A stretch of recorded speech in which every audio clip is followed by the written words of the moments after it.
Sirih berlipat sirih pinang, sirih dari Pulau Mutiara.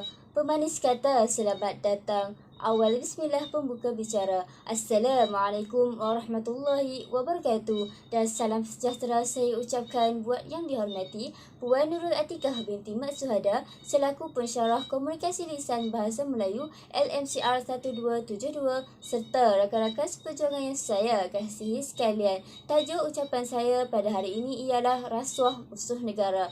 Hadirin yang dihormati sekalian, dalam mendepani dunia pencabaran dan pencerobohan ini, dapat kita lihat bahawa kekayaan harta benda menjadi kegilaan manusia pada masa kini sehingga mereka sanggup untuk menerima rasuah sebagai langkah mudah untuk memenuhi segala impian dan juga kehendak mereka.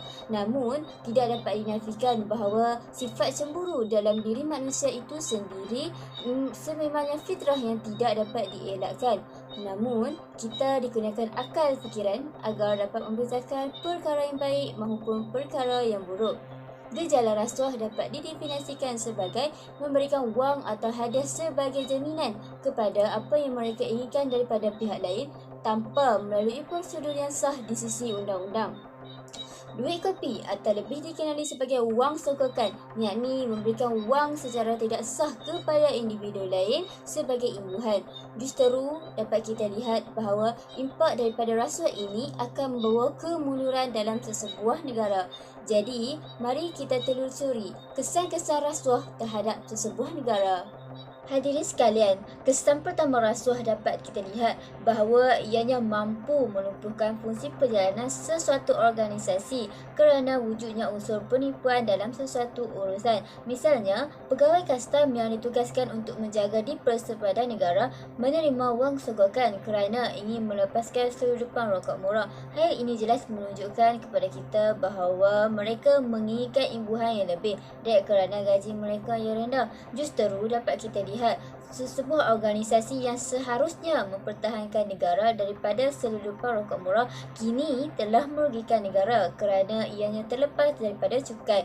Buat kata pepatah, harapkan pegang makan padi. Begitulah persamaan yang dapat kita kaitkan dengan keadaan ini.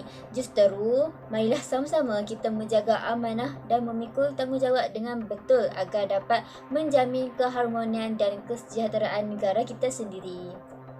Selain itu, kesan rasuah yang dapat kita lihat ialah ianya mampu menjejaskan pentadbiran negara secara keseluruhannya. Hal ini kerana pelaksanaan undang-undang tidak dapat dilaksanakan dengan adil serta pertumbuhan ekonomi menjadi terbantu. Misalnya, perkembangan industri elektrik yang hanya dimonopoli oleh satu entiti kerajaan di mana tiada unsur rasuah yang berlaku, namun berlaku satu kepentingan yang tidak baik. Justeru, setiap industri hendaklah dibuka kepada semua pemain industri agar dapat mewujudkan persaingan yang kompetitif serta mampu mewujudkan peluang pekerjaan dan juga merancangkan ekonomi negara. Hadirin yang dikasihi sekalian, seterusnya kesan rasuah dapat dilihat bahawa ianya dapat menjatuhkan imej negara di mata dunia. Hal ini kerana kemajuan media massa yang mampu menyebarkan sesebuah maklumat dalam hanya beberapa saat sahaja. Hal ini demikian secara tidak langsung apabila tersebarnya maklumat mengenai isu yang berlaku dalam sesebuah negara, maka ia mampu menjadi utama kepada kejatuhan ekonomi negara tersebut. Maka menjadi tanggungjawab kita untuk menjaga maruah dan imej negara agar tidak tercela dengan isu-isu rasuah dan supaya ianya tidak menjadi buah mulut kepada media internasional. Jika negara terpalit dengan isu-isu rasuah, maka negara tersebut akan kehilangan pelabur-pelabur asing kerana mereka tidak mempercayai akan sistem pentadbiran negara kita.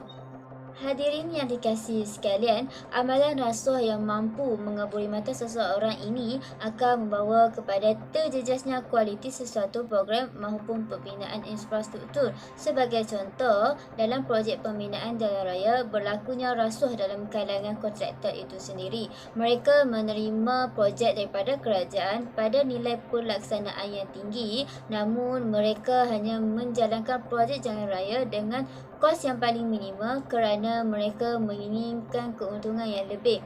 Jadinya, Kesan daripada itu, perkara ini akan mengundang bahaya kepada pengguna jalan raya yang lain kerana pembinaan jalan raya dengan kos yang paling rendah akan mampu menjejaskan jalan raya daripada tempoh yang sebelumnya. Jadinya, ketulusan dalam pekerjaan hendaklah diletakkan agar ianya dapat memberikan manfaat kepada orang lain.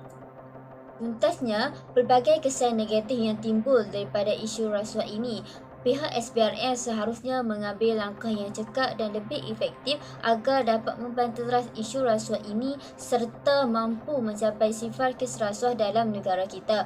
Pihak kerajaan juga seharusnya berusaha mencari cara bagi memperkasakan ekonomi negara serta daya sara diri rakyat agar rakyat tidak mudah terpengaruh dengan isu rasuah.